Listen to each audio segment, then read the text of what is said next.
everybody! In honor of Harmony Day, I'd like to share some ways that you can celebrate diversity in the classroom. Harmony Day is all about celebrating diversity, being inclusive, respecting everyone, and ultimately spreading the message that everyone belongs. These are values that I definitely want in my classroom all year round, so Harmony Day is the perfect opportunity to focus on them. If you don't know much about Harmony Day, it's about celebrating Australia's cultural diversity and falls during Harmony Week, which is the week including the 21st of March each year. There are many wonderful ways to celebrate Harmony Week in your classroom, but I'm going to share with you 3 ideas. Number 1 is to cook foods from different cultures. Try hosting a special lunch where everybody brings a dish from a different culture. This can be a lovely way to learn about different cultures and celebrate them together through food. If you have the facilities, you can even make something together with the class, and the Twinkl website has a range of recipes to help with this if you're looking for ideas. Idea number 2 is collaborative art activities. This is any kind of art or craft activity where children put time into creating something individually and then join all of their artwork together to create something beautiful and build something together. I just think this is a beautiful way to show how unity and diversity works. For example, this could mean everybody coloring in a link of a paper chain and then joining them all together to create a lovely, colorful paper chain for your classroom. Or everybody could color in a page of a collaborative art activity and join it together to make an image, which you could use as a classroom display. Twinkl have some collaborative coloring activities inspired by Harmony Day, so they're an option if you'd like to check them out. Idea number 3 is to read stories about diversity. We learn so much through stories. Giving learners a chance to step into someone else's shoes is an incredibly valuable way to teach empathy and to help them understand realities that are different from theirs. An example of this is the Twinkl original story Suitcase of Belonging. This is about a boy named Hondo who always sits alone at lunchtime and watches the other children play. He's lonely and longing to find a way to belong, and spoiler alert, with the help of his teacher and his classmates,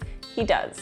This is just one example of the many stories that you could explore during Harmony Week, but I will leave a link to it in the description below if you'd like to check it out. Thank you so much for watching. I hope you have a beautiful Harmony Week and a lovely day.